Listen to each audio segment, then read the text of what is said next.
നമസ്കാരം. ഞാൻ ബോസ്കോ കളമശ്ശേരി. ഞാനിപ്പോൾ നിൽക്കുന്നത് ഷിരൂരാണ്. അങ്ങനെ പറഞ്ഞാൽ പലർക്കും മനസ്സിലായിക്കൊള്ളണം എന്നൊന്നുമില്ല.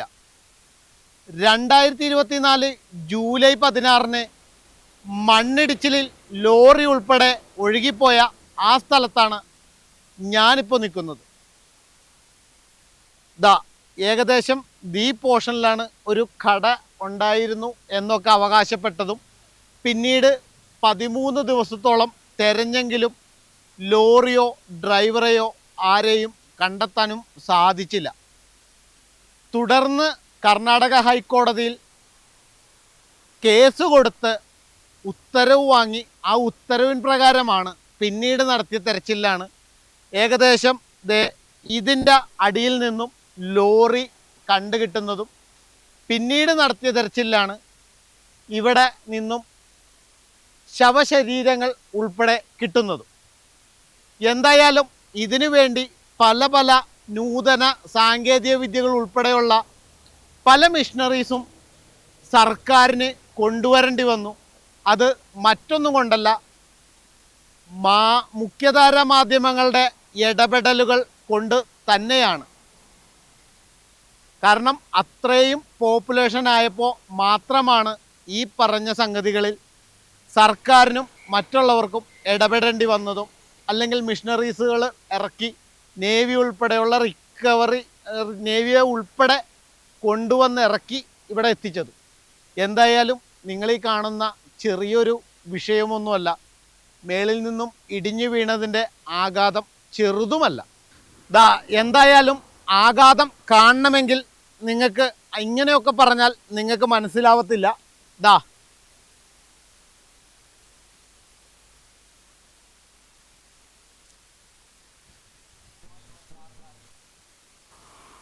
അങ്ങനെയൊക്കെ പറഞ്ഞാൽ നിങ്ങൾക്ക് ചിലപ്പോൾ മനസ്സിലായിക്കൊള്ളണമെന്നില്ല.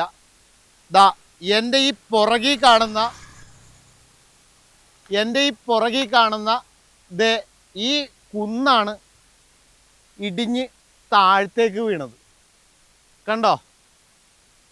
ഇതാണ് അന്നുണ്ടായത്. പുഴയിൽ നിന്നും കോരിയ മണ്ണാണ് ആ പുഴയിൽ നിന്നും കോരി റിക്കവറി എടുത്ത മണ്ണുകളാണ് ഈ സൈഡിൽ കൂട്ടിയിട്ടിരിക്കുന്നത്. എന്തായാലും ഇങ്ങനെയൊക്കെയാണ് സംഭവിച്ചത്.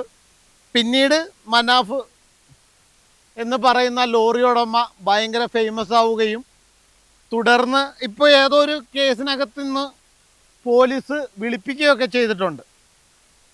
എന്തായാലും അദ്ദേഹത്തിൻ്റെ വളരെ വലിയ ഇടപെടലുകൾ കൊണ്ട് മാത്രമാണ് ഇന്ന് അർജുൻ എന്ന് പറയുന്ന ആ ലോറി ഡ്രൈവറുടെ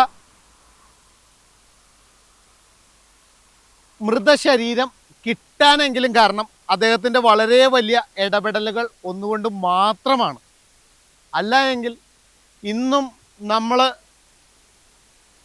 ഇപ്പോഴും നമ്മൾ കാണാം അല്ലെങ്കിൽ ഇവിടെ ഉണ്ട് എന്നുള്ളൊരു ശുഭപ്രതീക്ഷ കൊണ്ട് മാത്രം വീട്ടുകാരെ പ്രതീക്ഷിച്ചിരിക്കേണ്ടിയും വന്നാണ്.